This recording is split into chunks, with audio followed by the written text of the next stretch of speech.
Welcome to Ear Biscuits, I'm Link. And I'm Rhett. It's time for another conversation with someone interesting from the internet. And that person this week is Devin Graham, known on the YouTubes as Devin Tramp. I think this guy's the best outdoor action-adventure filmmaker on YouTube. Currently, he's got over 2 million subscribers.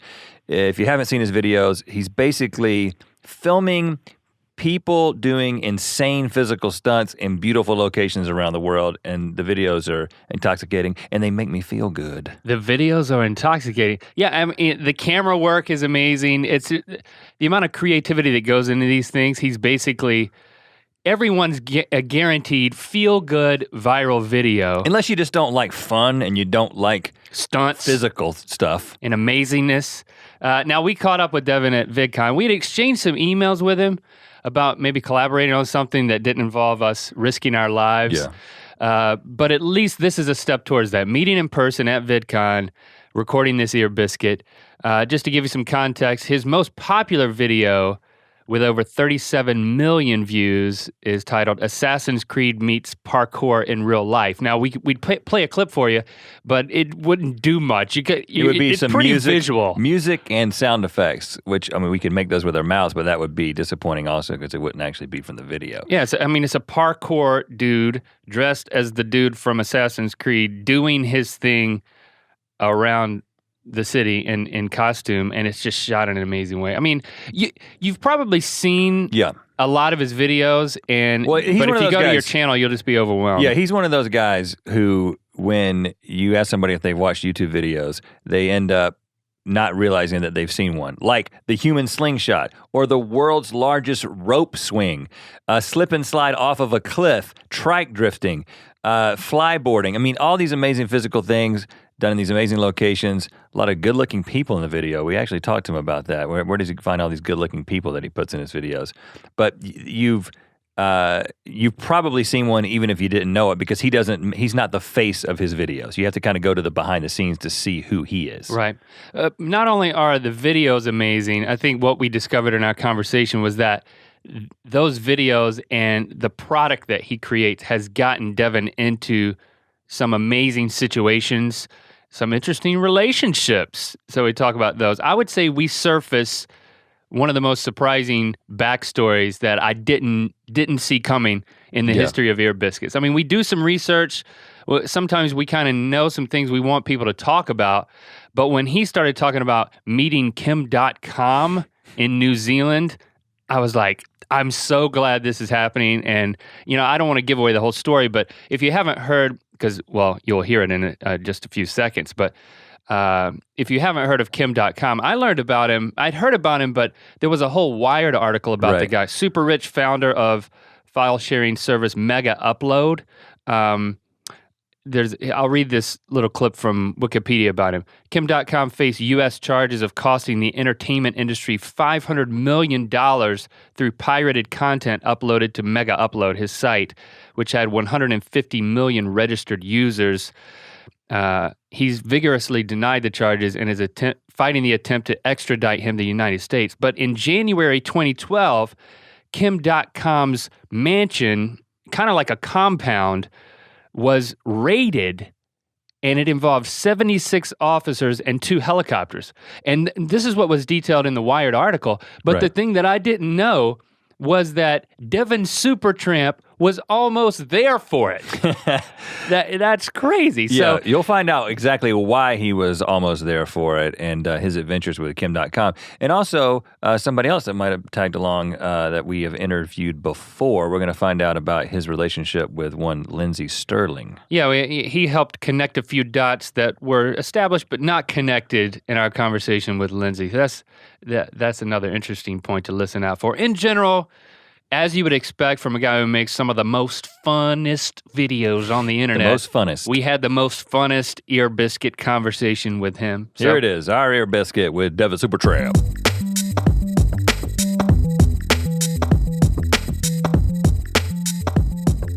There's the phenomenon in general of watching YouTube videos and you get sucked into the YouTube cauldron or I don't know what, people call it different things, but just getting sucked into the YouTube loophole. What do people call it, Rhett? Warp zone? Well, I don't know what they call it. But my point is, when I watch the latest Devin Super Tramp channel video, and then I'm sucked into an endless cycle of rewatching other ones and, oh, I've seen this one, but I gotta watch it again.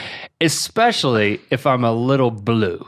Right. Like a little down. You mean like you're talking about inappropriate things? No, meaning if I'm a little sad or depressed. There's nothing like one of your videos to make me feel happy and scared at the same time. That's what we do best. We're all about it.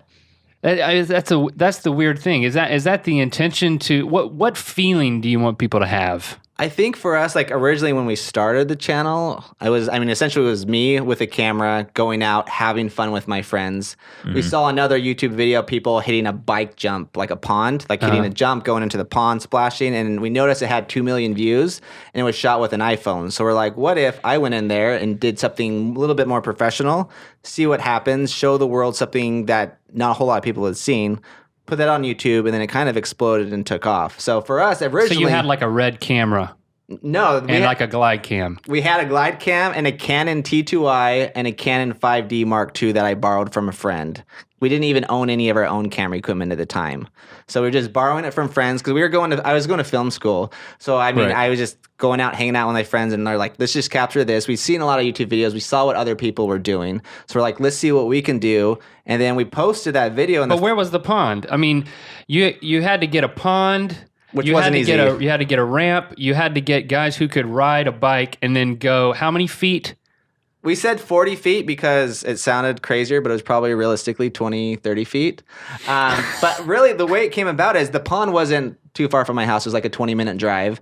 We saw the video. We knew where it was. So we did a post on Facebook, just our personal Facebook page, because that's all that existed, saying, hey, we're doing this video. Can any BMX bikers out there that can hit this, do any tricks? And then we just said the time, the location, and then we had maybe 8 or 10 people that actually joined us, and then we spent the whole day filming it. So you didn't know any of the bikers that went off of your jump personally until they showed up? Exactly. So it was all through social media from the get-go, and it was like I didn't have a following or anything. It was just essentially my friends, and they got their friends to come join, and then we spent the whole day. And then after we spent that day, I looked at the footage. I'm like, this is really cool. Let's do this even better. So then we actually spent 3 days shooting that video to make it the best it could be, and then we released it. And then you watched the dailies the first day. Watched the dailies. This is cool, but I got to come back 2 more days? 2 more days, because it was like I wanted to get it perfect, and it was a little bit cloudy that day, and I'm like, I want to be a summer vibe video.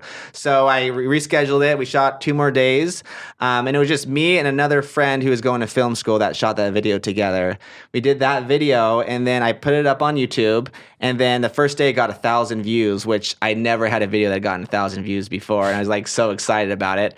And then the next day it jumped up to 80,000 views, and I just remember thinking, holy cow, like what's going on here? And then all these companies started contacting us. Flip Camera, which existed at the time, it's out of business now. They contacted me. It was 4 days later. They're like, we just saw this video. We want to hire you to do a nationwide TV commercial with our flip cameras with the same concept. So all of a sudden, I got these huge job offers from this YouTube video. Did you do that? I did do that, and then it ended up on TV. So for me, it was like all of a sudden I saw this huge potential. I was going to film school at the time. I was 3 years into it, about to graduate, and then I saw all that happen. So I actually dropped out of film school to pursue YouTube full-time shortly after all that took off. It's taken on from those humble beginnings, so they weren't really that humble. I mean, you put together a pretty amazing video. It's gone to a whole new level. I mean, look at the latest video that you released when we were recording this, and the 50-foot cliff slip and slide. Now, I just want to say, personally, this scares me a little bit because I don't even do regular slip and slide anymore. There came this point in my life when I just thought, I'm no longer doing that. Because I'm almost the length of the slip and slide, the typical slip and slide that my kids will use. I'm like halfway there when I lay down. Right. But second of all, I'm afraid I'm going to injure something. But this slip and slide, it was like how many feet long and then how many feet, it was 50 feet off of a cliff. Right. Once you left the slip and slide. 50 feet straight down into water. Insane. So where was this, first of all, and how? I mean, how do you even set this up to where you can do it without being arrested? Well, half the things we do are technically illegal. So you're actually like, that's the truth of the matter. And I mean, we go in it as a small, we call it guerrilla filmmaking. So we're a small crew. It's not like a professional Hollywood crew where you have all these people. Otherwise, we would have got stopped right away. But we shot this at Lake Powell, and it's actually illegal to cliff jump. So I'm not sure if we want this, people that are listening, but this is the truth. This is the uncut, unedited, unrated version. But yeah, you can only jump Lake Powell, which is in Utah, which is, I mean, essentially that's 3 hours from where we're based out of. So just a short little drive. And yeah, we just essentially decided to do that. You can only jump 20 feet there legally. So we were doing 50 feet. So we were already breaking a couple of rules. But we did it kind of out in the middle of nowhere. So there wasn't anyone that was going to stop us.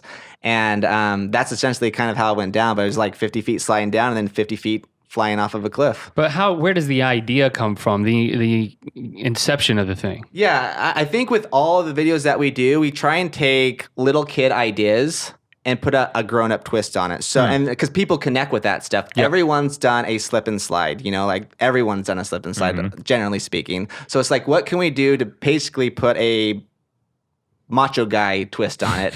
So that's kind of how a lot of these ideas come from. Like, for example, our rope swinging video, this is one of our most watched videos. Everyone's done a rope swing. So it's like, what can we do to make it the next step? So let's make it 400-foot rope swing, So it's just let's make it the world's largest rope swing. So it's always trying to up the ante, show it in a new way, but people can connect with that because everyone's done a rope swing. Everyone's done a slip and slide. Okay, so you think, okay, slip and slide, got it. I'm going to put it on the side of a cliff.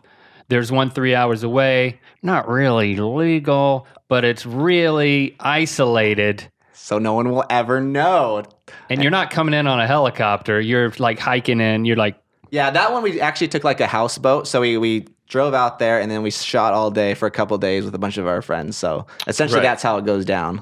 But when you're jumping off of a 50-foot cliff, how do you obviously you're doing this in a place where somebody's probably done this before, but it's not like this is the designated jumping area. You've got to kind of know, like, no one's going to hit the bottom, right? Right. So like, how do you work that stuff out? How do you know how deep are these people are going to go? And we know that they're not going to hit a rock. And great question. So like, to come up with essentially the concept, so we figured out the concept, and then a couple of our friends that do all the videos with us, we sent them out a couple days early because there's no designated spot. This is where you do the 50-foot.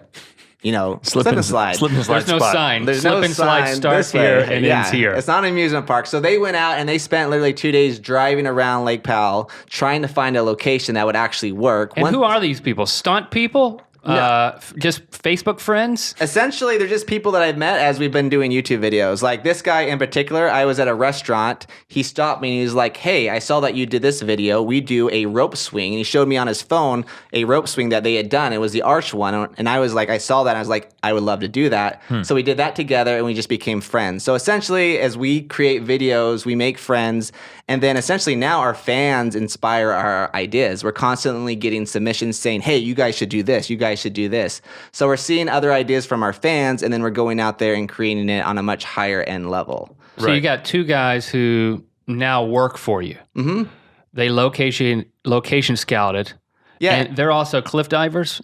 They're everything. I mean, they do their rope swing with us. Anything that requires any kind of dangerous stunts, these guys do. And I mean, bona fide stunt guys. You can call it whatever you want. Well, hold on, but they're not like movie stunt guys? Not at all. Like, it's funny, like the main guy, he was studying to become a lawyer. The guy with the blonde hair? The guy with the blonde hair. Like, every time I called him when I first started working with him, he was always in the library studying for the bar exam. So this is not just like some lifelong friend. This is a guy who was like, I'll do this. Yeah, exactly. And now he's become a friend. Try this. And now he's become this star. So it's worked out great, but he hasn't got any training. His name's Creighton. Okay. Creighton Baird, this guy we're referring to. He's a blonde hair guy. He got really famous when we did a video where he pushed his girlfriend off of a rope swing and she broke up with him as he was falling, or she was falling. And that's true. Completely true. Now, she said, I'm breaking up with you, but they actually didn't break up at that time. They broke up like 2 or 3 months later. Different story. Say that for a different day. But that was all part of the process. Yeah, it was all part of the process. And then we just became friends as we worked together. And I mean, for me, that's what I love about what we do with YouTube is it's about finding passionate people in their fields and then working with them and creating cool things. Well, passionate is one way to describe them. I can think of another word to describe him. It's called crazy. Or stupid or this or that. No, but stupid's a little harsh, but crazy in the most endearing way. Right. Oh, for sure. Well, you've kind of answered the question in terms of where these people come from. You've got a couple of the core guys who are going to kind of always be involved, but then every once in a while, it seems like you find a group of people or a person who does something amazing, and you're like, okay, I can put the Devin Super Tramp slant on that. I can capture that in the way that only you are capturing those kinds of things. No, for sure. Well, let's talk about another one, the world's largest rope swing, which you've talked about a little bit. You said that's the guy just coming up to you and showing the video on his phone.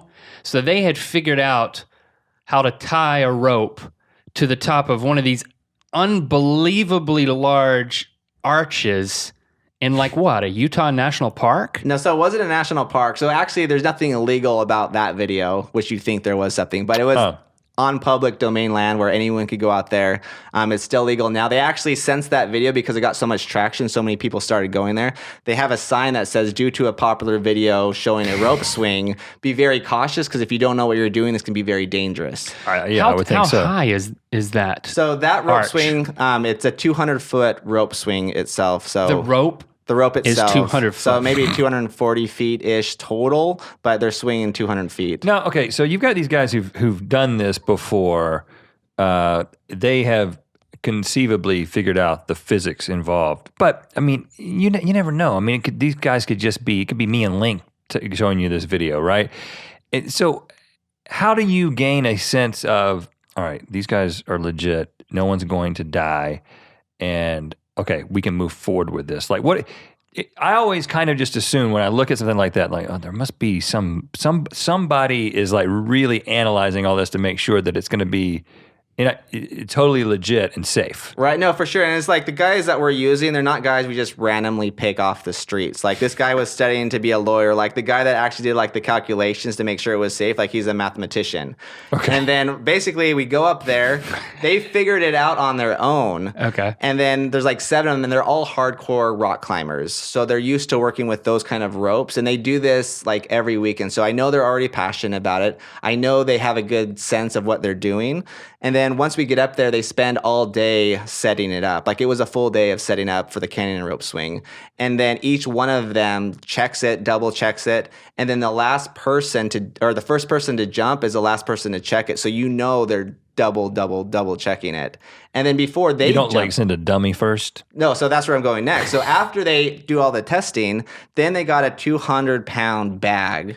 They hooked it up to the rope, and then they swung it off just to make sure the way the rope swung and everything, like it would have been safe and no questions. You want to make sure that it doesn't just go right into the side of the arch. I mean, the things we do as far as stunts, generally speaking, like you're not going to get hurt, you're going to lose your life. So, and I don't want to have that on my shoulders. No one wants to have that on their shoulders. So we do all the testing possible. And I mean, there's always different variables, but generally speaking, we make sure it's as safe as possible for everyone there. But they're kind of handling that aspect of it, the people who have experience with the specific stunt, I'll call it.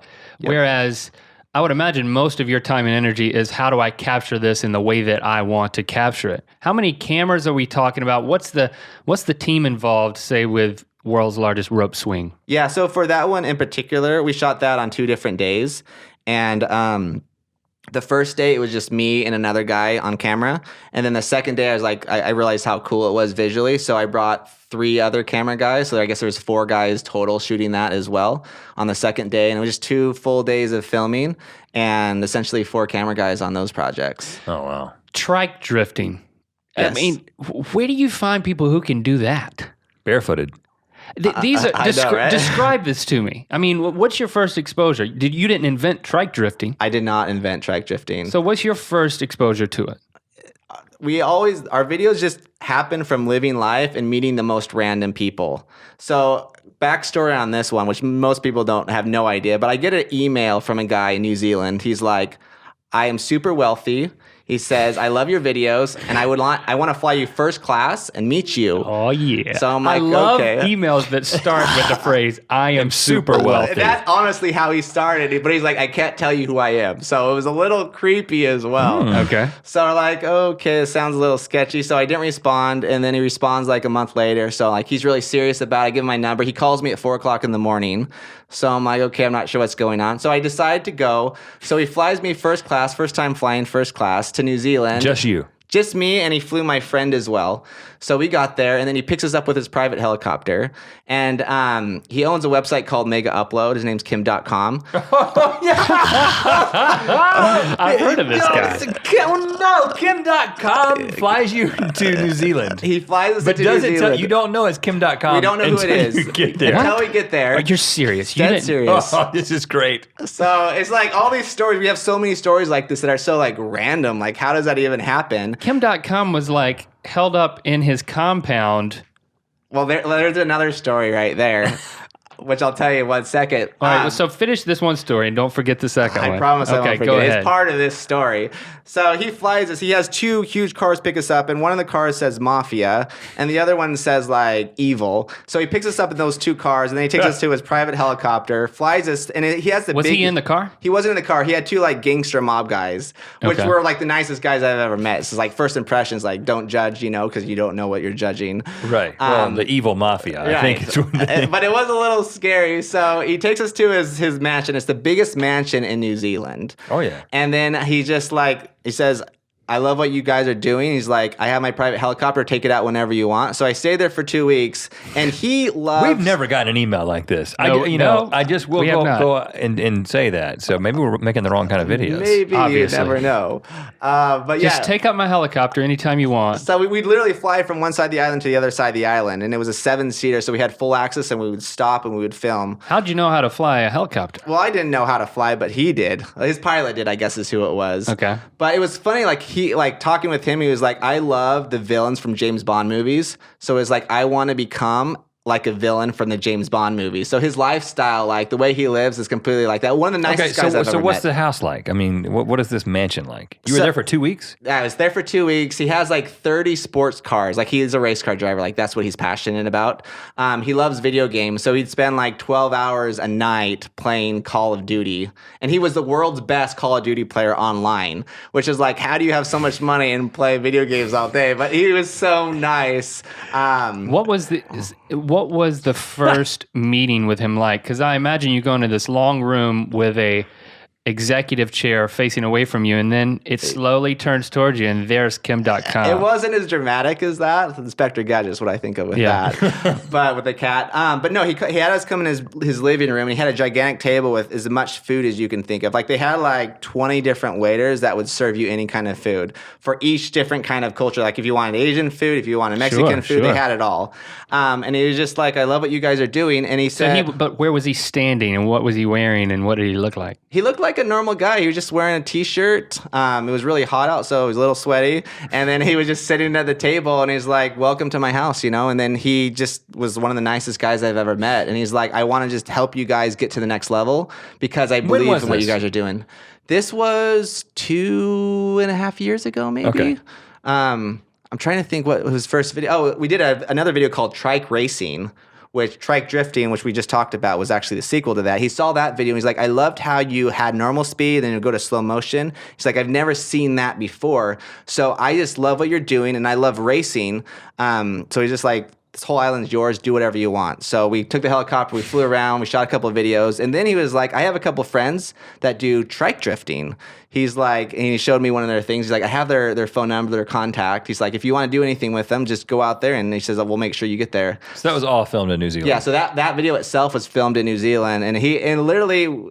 he told us that story about these guys the day before we left. So we actually only had 3 hours to shoot that video total. So we just shot it at sunset and an hour after it got dark. But yeah, he was a super awesome guy. And describe that. It's like it looks like a kid big wheel, but it's like a professional grade big wheel.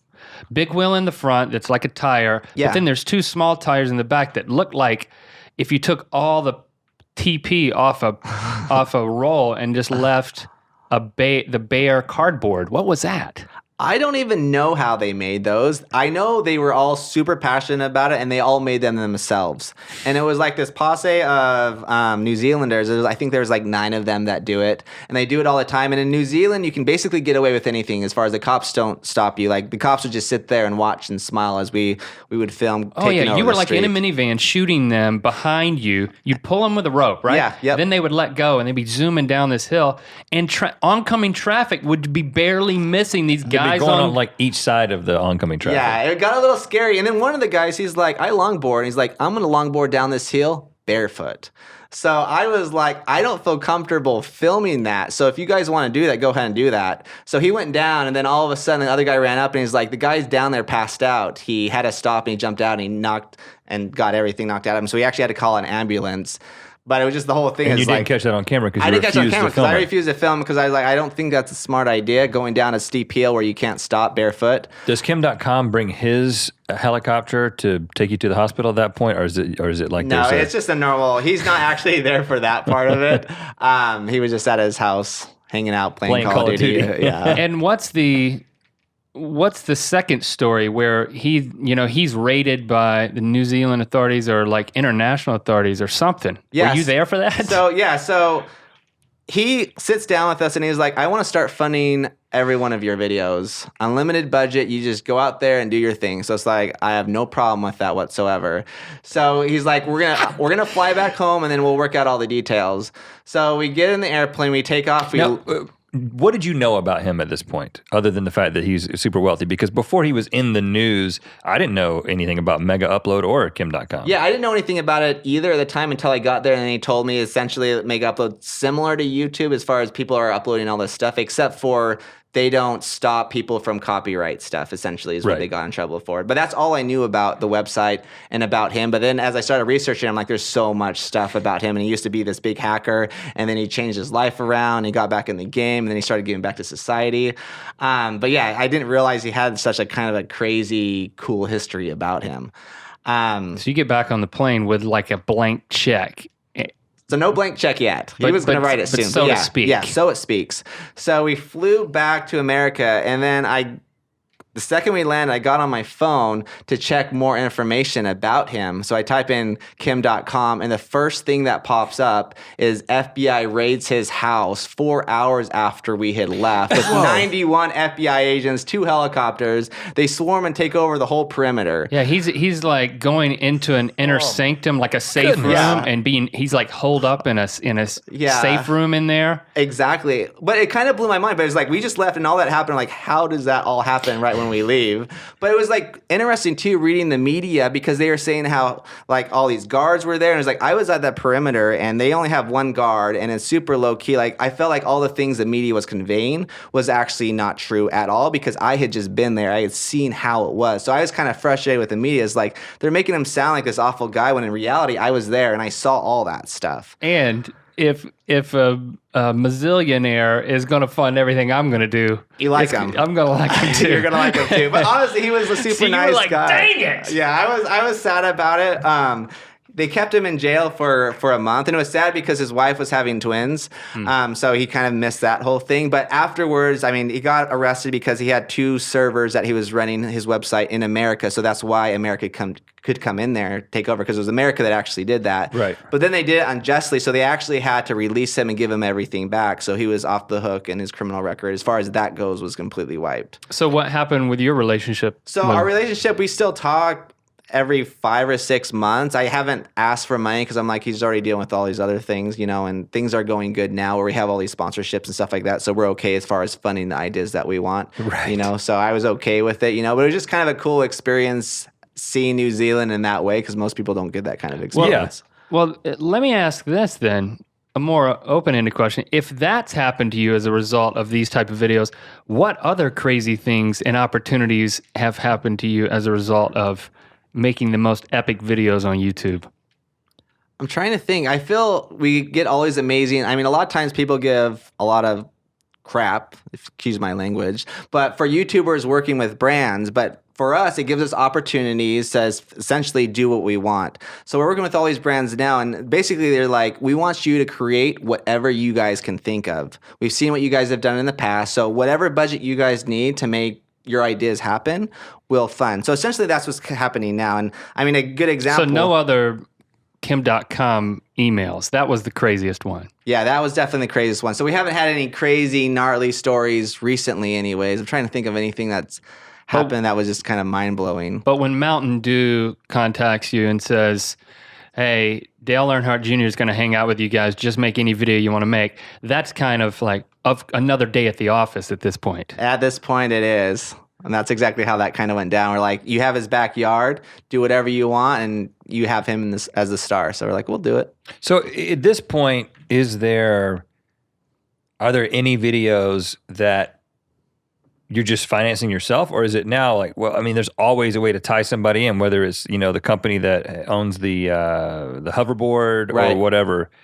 Are you always involving a sponsor now because it's just such an easy fit? It's a really easy fit because I feel our content is very brand friendly. But at the same time too, though, we want to do projects we're passionate about. So a couple months ago, I'm really passionate about Iceland. I went there a couple of years ago. I love the country. So like, I want to tell a story of us as filmmakers and capture that. So I'm like, I want to tell that by going to Iceland because it's super harsh, super bad conditions. And I feel if we can show people what we have to go through to get shots, we can tell our story. So that was kind of a project that we funded ourselves that cost a fair amount of money. We flew our helicopter guy down there and several other film crew members. And we spent 2 weeks out there in like awful conditions, but filming the Northern Lights and getting all these shots we've never gotten before.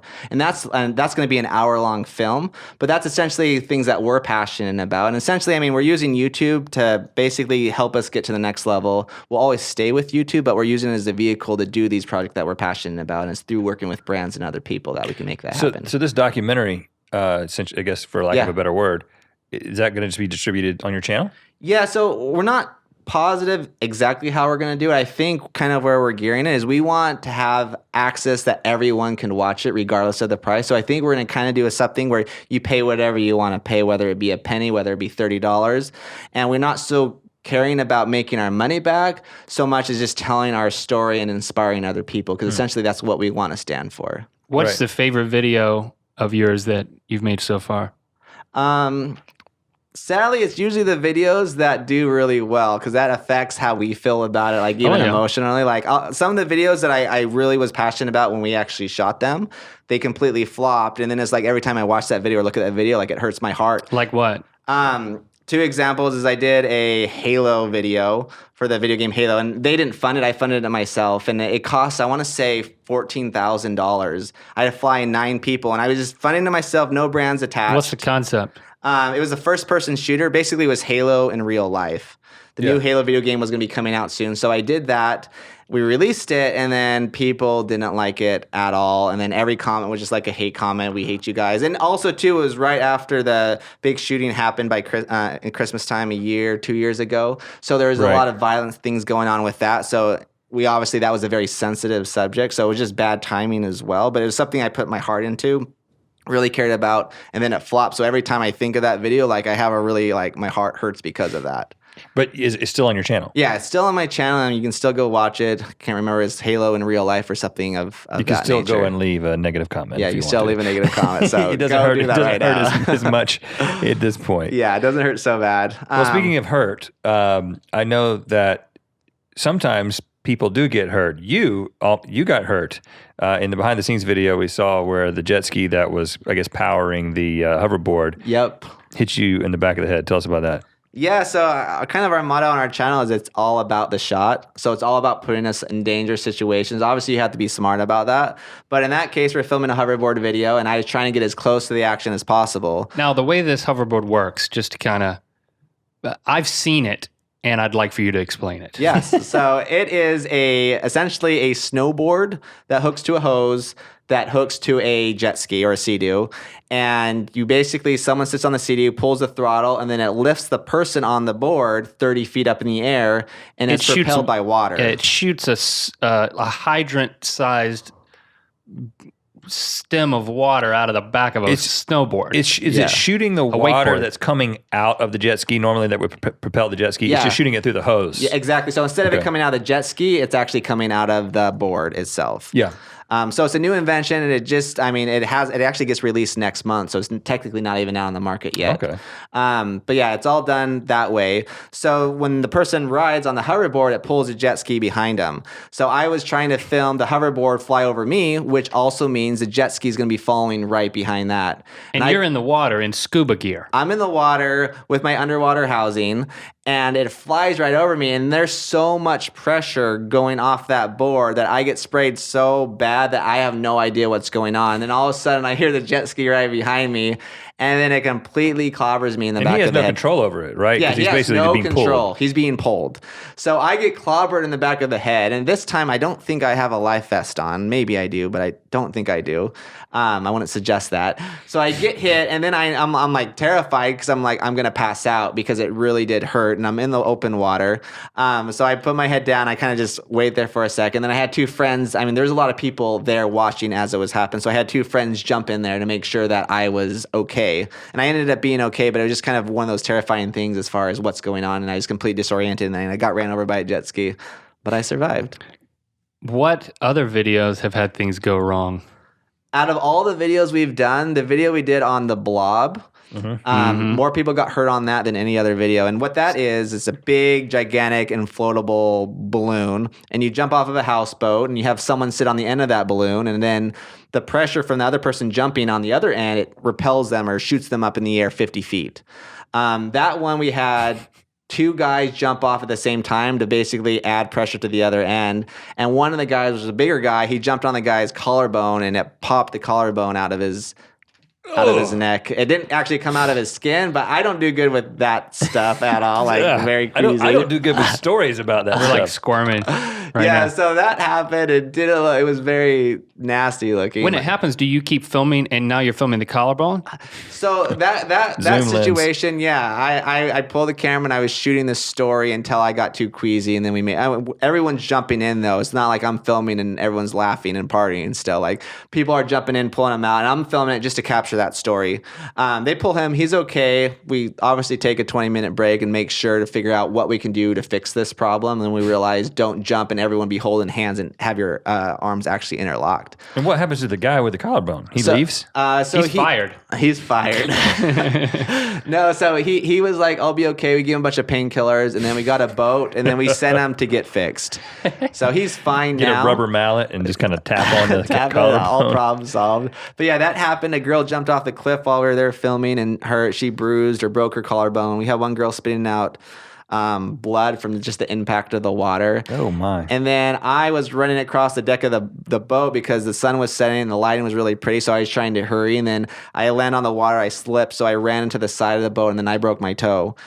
Stupid. Out of all the things I do, that's where I break it. So okay, this raises a couple of questions. At this point, with the size of your operation, do you what is the arrangement with the people who come and do this? Like, was there some sort of insurance policy that covers everybody? Is there an on-site doctor? This kind of thing. Great question. So originally starting off, we didn't know what we were doing. We were just going out there with our friends, having fun. Now, as it's gotten bigger, you have to take a lot more precautions. So the precautions that we take is we actually have insurance that covers everyone that's there if something does go wrong, whether it be a death as far as like making sure everyone's protected or protected, or if they're hurt, we have, it basically will cover them as far as hospital bills and stuff like that.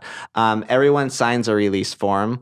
Everyone signs a waiver basically saying we're okay if we do get hurt, we're aware of what we're doing. And then depending on the project, we'll pay the people or we'll not pay the people. And that just depends on if it's a branded thing or if it's not branded thing. If it's not branded thing, we just make sure it's a really awesome, essentially, party where everyone has a really good experience and we cover everyone's costs as far as that goes. Right. So it's pretty easy to get people to show up when that's the Yeah, we just arrangement. hold a big thing, and I mean, we could get thousands of people, but usually it's kind of invite only. We just did something in San Francisco, actually, where we made a gigantic slip and slide down the streets of San Francisco. And then I just did an Instagram and Twitter post saying, hey, all my fans, you guys are invited. The first 100 people that sign up get all access. So just different ways of working it. Now, you rarely participate in any of the stunts. I mean, you're directing and shooting, right? Correct. I mean, but you're not a dive in kind of a guy. No, so why is that? I broke my back in high school, and I was told I would never be able. I did it snowboard, and I was told I would never be able to snowboard again. What was this tell a us jump that story. Yeah, it was a jump. It was the last day of the snowboard season. My goal originally was to be a cross-country track runner. Like, that was what I planned on doing with my life. So that happened, and that obviously changed things pretty dramatically. I was in bed for 3 months. I had a metal back brace. Did you go off a jump and land on so I went off a jump, and it was probably about a 70-foot jump. And I didn't clear the jump, so you're supposed to land on a downslope. I landed flat, so it'd be like jumping off of a 2-story house and then just landing straight. So my Sorry, I'm hiccuping. But my back, my vertebrae squished. So it's an L2 compression fracture is the technical jargon. Did you land on your butt? No, I landed on my feet, but my vertebrae literally squished from the impact from just falling too high. So, but you technically landed it. I technically landed it, but then I rolled a couple times, and that's a problem with cameras. Like we had a camera, so I got it all on film. Like, oh, really? You're always pushing things when you're on film, but I think that makes it so I'm very cautious now because I know people are going to push themselves more, but I'm like, I'll say, I don't think you should be doing this. Like I make sure I'm constantly asking people, do you feel comfortable with this? Because I don't want anyone hurt. So at this point, didn't you break something else too though? Yeah, then a couple months, well, after I was able to walk again and actually I got back and started snowboarding again, right back away a couple of weeks later, I break my leg. And this time my bone actually shot out my leg and my leg was just flapping left and right. Oh, no. So how did that happen? And where was it flapping? Was it the shin or the femur? It was the femur. Ow! You broke your femur? The femur is this part of the body, right? No, that's the shin. Okay. The femur is the femur is the biggest bone in your body. I never took the whole anatomy classes. You broke like the tibia or something. Yeah, the tibia or whatever fancy names you guys call it. How did you break that one? I was at a snowboard camp and I was jumping on their trampoline that's supposed to train you, and I overjumped and I landed on the spring. It instantly broke the bone out, and then I flew off the trampoline and landed on the ground with my leg flopping back and forth. I got that all on video as well. Really? So are these just like videos that you watch just to yourself? Or no, in high school, I mean, that's kind of what made me learn how to edit is I would always go out there and make snowboarding videos with my friends. And then I self-taught myself how to edit because I wanted to show my friends. So we were always going out there filming each other snowboarding. And I think that's kind of what got me in the whole extreme sport kind of genre that we are in now is this all started, I mean, it started before high school, but that's when I started pushing it. But yeah. So it was a personal interest, but then the injuries kind of sidelined you a little bit. Yeah, they sidelined me a little bit. And I mean, the truth of the matter is half the things I film, I'm actually afraid of. So I am absolutely terrified of heights, but half of our videos deal with heights. But that's why, for me, it's a challenge. I feel intrigued by it. So I push myself and I face my fears, even though I'm not doing a lot of these things myself. I push myself as far as just challenging myself to do things I'm afraid of by leaning over the cliff edge. And other things like that. Mm-hmm. So did you grow up in like a stunt family? No, or not a snowboard at all. family? No, I grew up as just like a Boy Scout doing my thing, Eagle, and I grew up making Lego movies with my siblings. Like that's kind of what got me in the whole video world, doing stop motion Lego movies and music videos with my siblings. And where was this? This was in Oregon. I'm from Portland, Oregon. That's where I grew up. That's where I was raised. Mm-hmm. 3 other siblings, and I would just take them and we'd make Lego movies together and music videos together and just stupid random ninja movies together.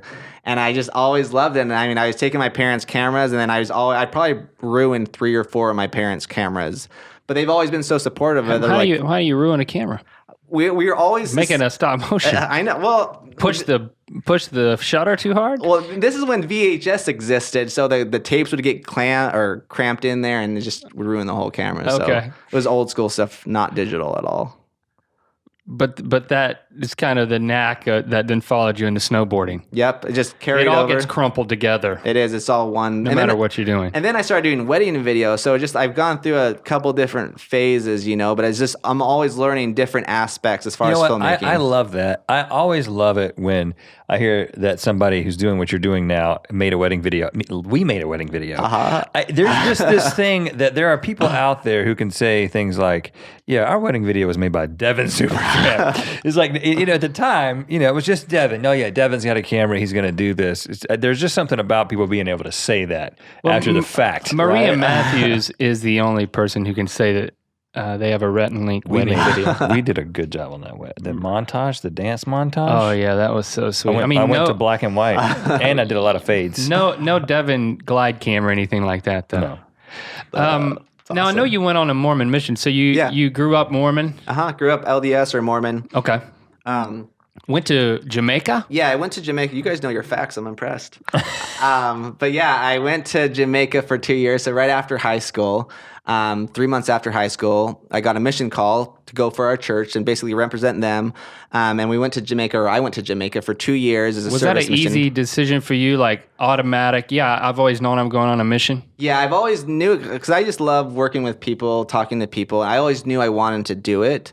It's not required that you do it in our church, but I knew it was something that I wanted to do. So I sent out my papers saying I would love to go on a mission. And then that's when they asked me to go to Jamaica. They're like, you're needed in Jamaica to serve the people there. So I spent basically 2 years serving the people as far as community service, and then also teaching them about Jesus. And that's what I did. And for me, it was awesome because I got to see a whole new experience as far as culture. And I feel everything I do now is tied right back into that, because we travel all around the world and we're constantly meeting different people.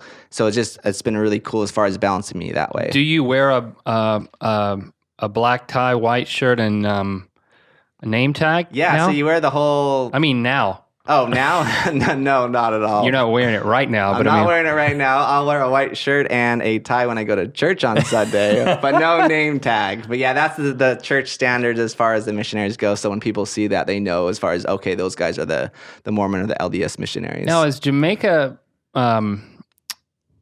dangerous? Is there a dangerous side of that you kind of interfaced with as a missionary? Yeah, it's actually at the time anyways, it was the third most dangerous country per capita. So, I mean, I was on buses where the bus got hijacked. I was walking down the street with people seeing them like pull out guns. I saw a guy get killed as far as get shot. I mean, we ran through gun battles. So it was like a third world full experience. What happened when the bus got hijacked? How'd you get out of that one? Trying to remember exactly, because we were sitting near the front, and then all of a sudden this guy pulls out this huge machete, this huge knife, and then he holds this lady with all her earrings and stuff and pulls a knife right up to her neck, and then he starts taking everything from everybody. Everyone just basically was giving everything off, and then he walked and then he exited the back of the bus. Did you give anything up? I wasn't asked to give anything up, and we were at the front of the bus, so we weren't like face to face with the guy, but it was kind of one of those experiences where you're just like, what are you going to do in that kind of experience? And it was definitely very traumatic. I realized early on, because I'd write my mom every week, and I told her about a couple of those stories, and then she got like really terrified. So I was like, you can't tell her everything that's going on in Jamaica because you don't want to scare everyone back home. But it was, I mean, I felt safe still there. I mean, I wouldn't have gone there if I didn't feel safe with what we were doing. And the people there was awesome because they loved the missionaries. So they would take care of us, and people were very respectful as far as that goes. Is your faith still a large component of your life now? Yeah, I mean, I honestly feel with all the videos that we do, I try and stay true to who I am, and it's about inspiring people. It's about being positive, having uplifting messages. So, I mean, and one of the things we do is like we don't swear, we don't smoke, we don't drink. So in our videos, and it's also about dressing modest as well. So in our videos, you'll notice that we don't swear, we don't drink, we're not having girls completely nude or anything like that. Like we're very, as far as conservative as far as that stuff goes, but I want it to hit, and honestly I feel when you're nude it really hurts hitting that water. Oh, believe me. I think one person actually did go down nude just so he could say he did it, but we didn't capture that for the video. Different story. And honestly too, I feel it's actually, by doing that, it's worked to our advantage because it's made our videos super family friendly, almost kind of like a Disney of YouTube. So all audience can share it, and it's not just an older audience or a more mature audience. And also, too, because there's not a lot of dialogue in our videos, it's also made it very international, so a lot of people can share international. So I feel it's really helped us as far as all that stuff goes by living our faith. Mm-hmm. Now, we talked to Shay, kind of told us about his mission, which was similar in that he was in a Caribbean country. Where did he go? He went somewhere that they also spoke English, and then some similar things happened to him. But we also talked with Lindsey, who tell us a little bit about your history with Lindsey Stirling. Yeah, I actually saw your guys' podcast that you guys did with her, so I heard her whole little shenanigans. But yeah, I was actually living in Hawaii at the time, and someone showed me one of her videos from America's Got Talent, and I was all about finding interesting people because interesting people want to watch on YouTube. Now, you were in Hawaii, just to connect the dots. You went to BYU after your mission, but as you said earlier, you dropped out. in order to be a YouTuber, right? Yeah, so that happened as far as the bike jump video. And then I got an opportunity to go to Hawaii for a year and do a documentary. So it was basically, I moved to Hawaii to do that documentary. And then I had a lot of free time. So I started doing YouTube videos constantly to kill time, essentially, because their budget actually ran out. So it was like, I just dropped out of school. They had no budget. So that's when I decided I'm just going to go for the YouTube thing because I'm already here in Hawaii and I can't go back because I just gave up everything else. So I started doing videos there in Hawaii after that bike jump video. And you made some that really popped, that really built your channel after? Yeah. So after that, I did another video as a water reservoir that we snuck into. It wasn't drinking water, but we did a big slip and slide. We did that video and then it exploded. Then we kept on doing videos. And that was it was a pond, but the whole thing was just black. Yeah. Yep. That was it. Tarp. Holding water. So yeah, we did that video and it just exploded again. We got all this commercial work from it as well. So it just like, we just kept on trying to ride the wave. And then I started putting out a video every other week. And then I started doing a video every week. And then that's when it just truly took off. And you saw this amazing violinist on America's Got Talent. And what happened? So I saw that. And at that time, the piano guys, are you guys familiar with them? Yeah. So they contacted me and they were like, we see what you're doing on YouTube. We want to try this as well. We'd love to fly you down to Utah because that's where we're based out of. And that's where I was going to school at the time. And come to our mansion with all our sports cars. To our mansion. One says evil, one says mafia. The other says piano. They were a little bit smaller, humble beginnings. They just had a piano for those guys.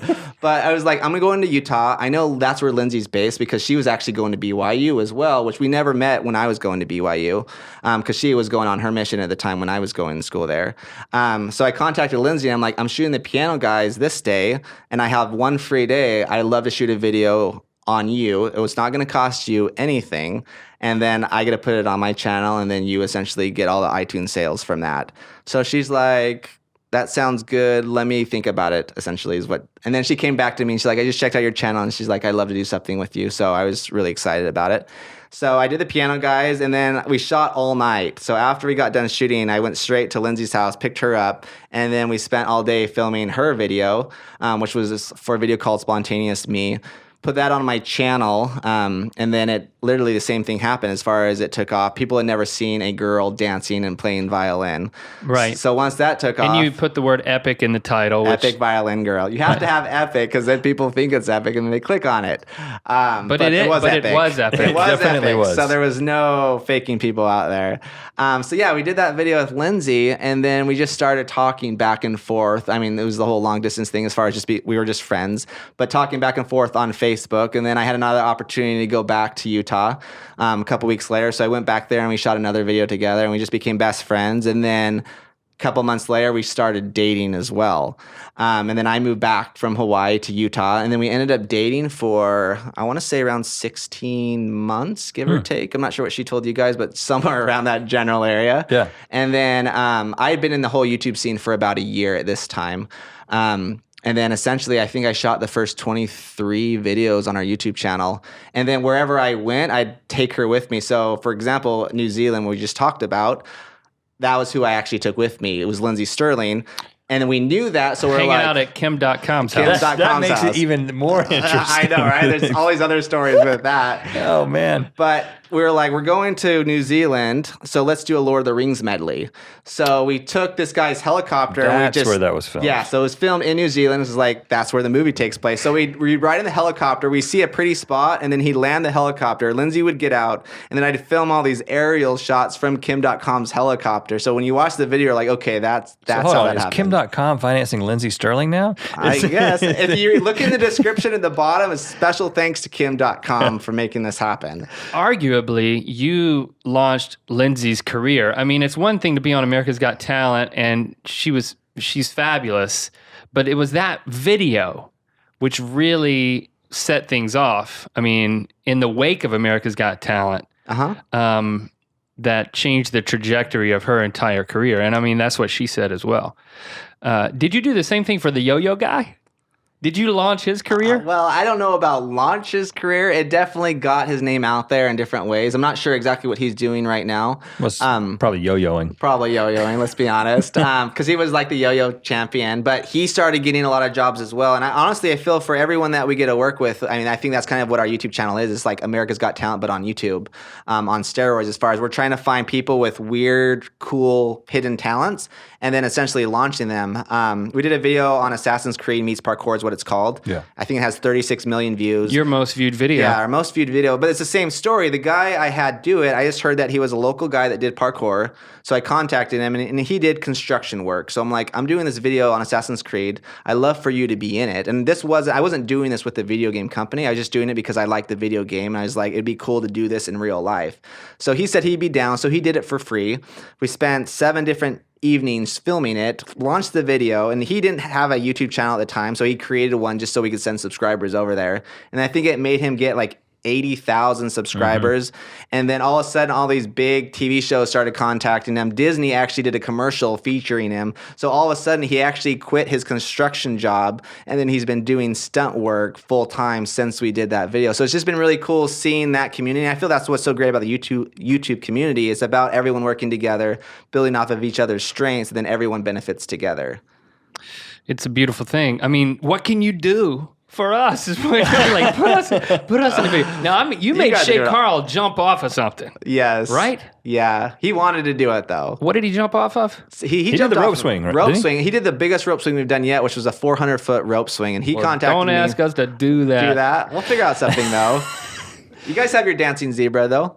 We still do have one of those. Well, you know what? We can put didn't even get in that thing, right, okay? so let's put that zebra on the rope swing because we're not in it. Yeah, that's but we true. can take credit and make people think we are. Now, so to finish the story on Lindsey too, I mean, her analysis of your relationship was that you guys both love the same types of things, and that kind of you were kind of headed in the same direction, but maybe at some point realized that this wasn't a love thing that was going to last forever. Yeah, so we were both definitely very passionate about creating videos, and we definitely loved each other at the time, or at least I thought we did. You never know nowadays. But yeah, we got along so well. Like we were best friends, me and Lindsey, and we did everything together. And we were shooting all these videos and creating all this content. And at the time too, like I'd only been doing it a year, so it was still new to me as far as exciting. So we were learning together, we were growing together, and we were helping each other together.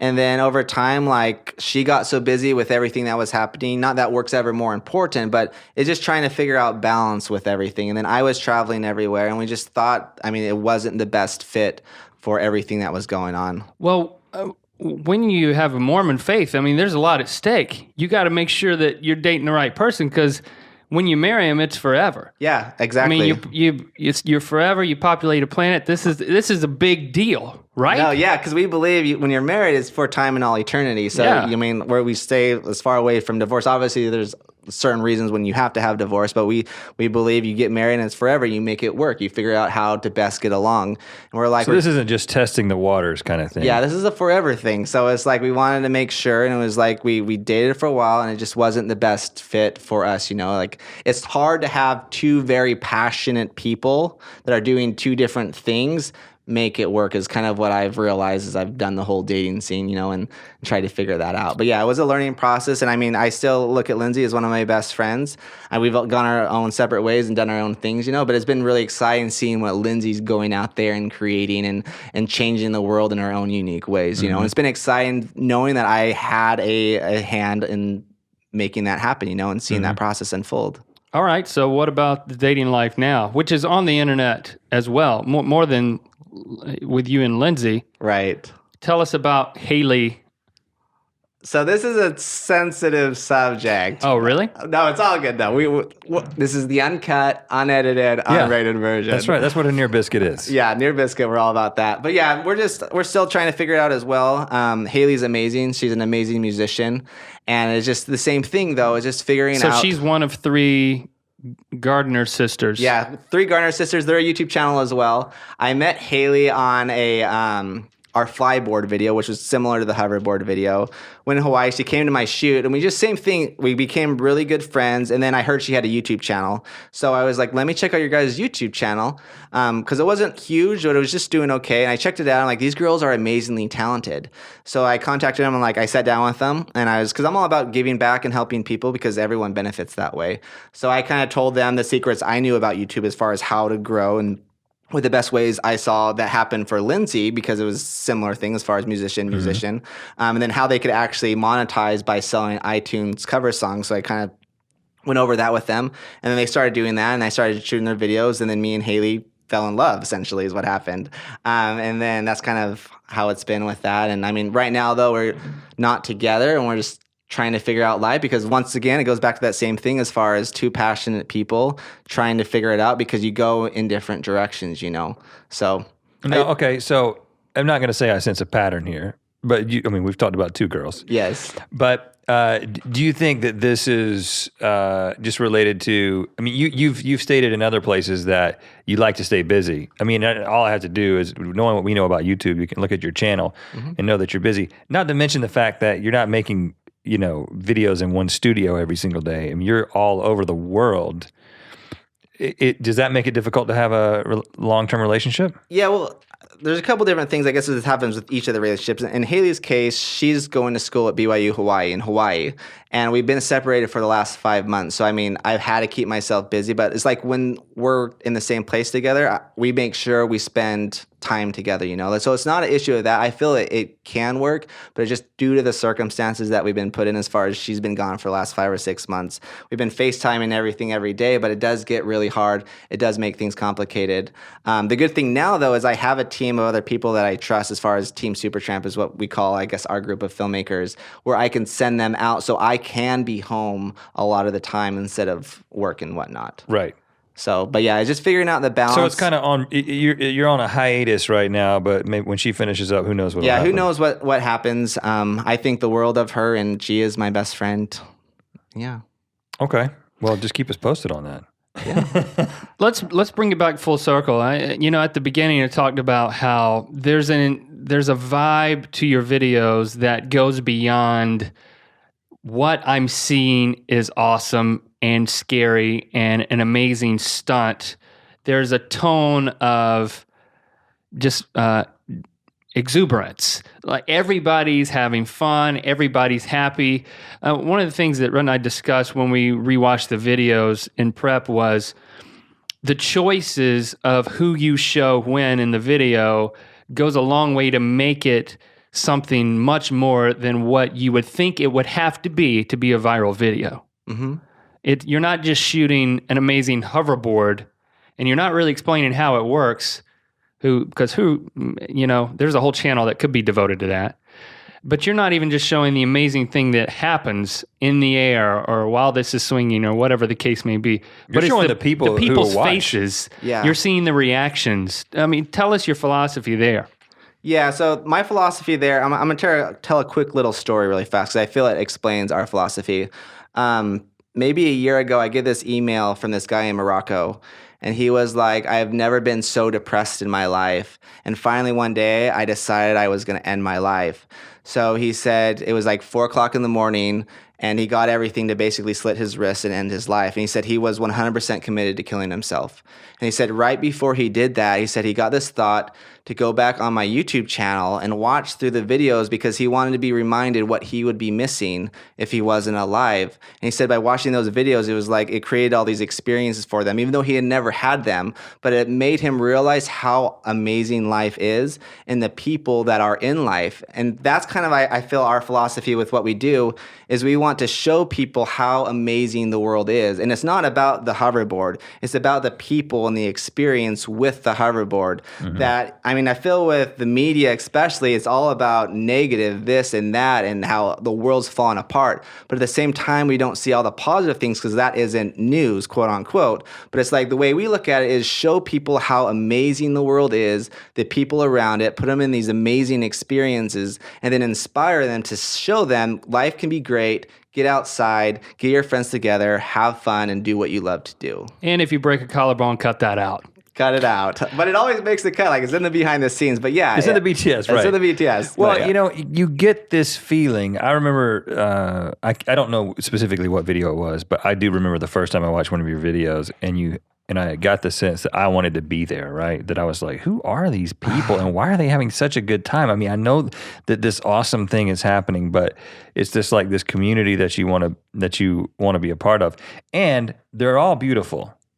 So where do you find these beautiful people that you put in your videos? Yeah, that's a great question. People are always like, why do you always just have such pretty friends? I mean, that's not true because I have all kinds of friends and everything else. I'm trying to think of the right way, but yeah, we just invite our friends that we feel are photogenic. Okay, well, we'll have other people that aren't photogenic. Don't get me wrong, but we obviously, put them in the back.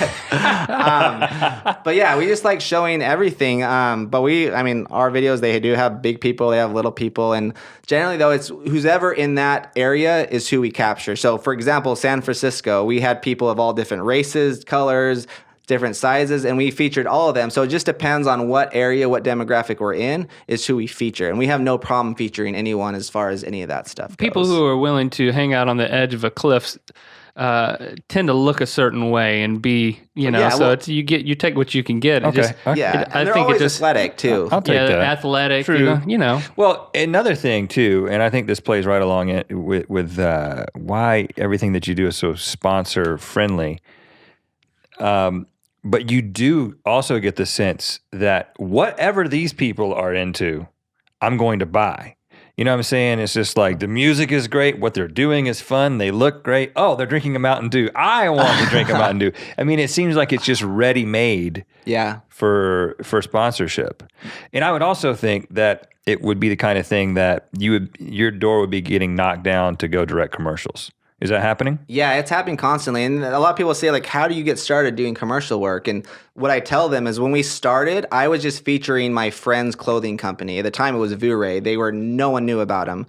So I was like, I want to feature your guys' product. Don't pay me anything, but what will happen is other clothing companies that are much bigger will see, hey, he did this with Vure. It has 14 million views. What can he do with us? You know, and right now we're about to do a big video with Champion Clothing Company, you know, and we have all these other sponsorships. We just did something with Speed Stick deodorant, and that's actually a zip line through Panama City, like the city itself, to base jump. So they're seeing our videos. They're like, hey, Devin did this sponsorship here, and even though it was a small one at the time, they're seeing that, so now they want us to do bigger and better things. So I mean, that's kind of how it's evolved with all that, but they saw that we were proving ourselves with other people. Okay, so lastly, tell us what's the biggest idea that you haven't been able to do yet, but that you want to pull off one day?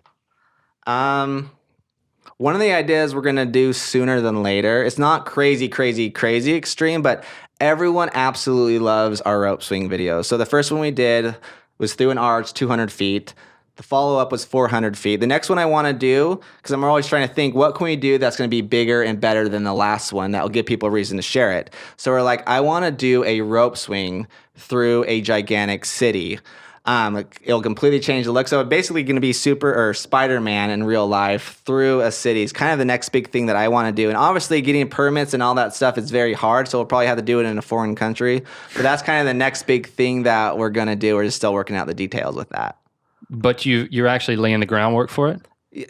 The initial groundwork is just figuring out the right sponsorship, because I feel we have so many opportunities with different sponsors, but it's like, who's going to be the best fit that's going to let us tell the story that we want to tell with this? Because we're not going to personally be able to close off all the roads, get all the bills and stuff like that. Like, will have to have a sponsor to do that. So we're just trying to figure out the best sponsor for that.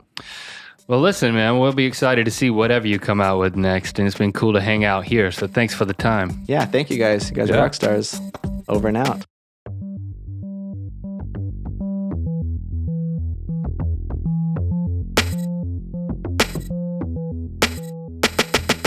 And there you have it, our Ear Biscuit with Devin Super Tramp. I think after having that conversation with him, we have significantly increased our chances of collaborating. And that sounds exciting, but there's, you got to count the cost of a thing such as this. Like, the cost could be our lives, Rhett.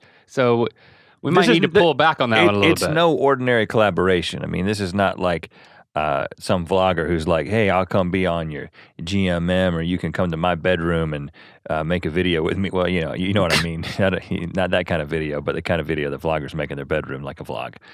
Okay. This is like, we're gonna hook you up to something that.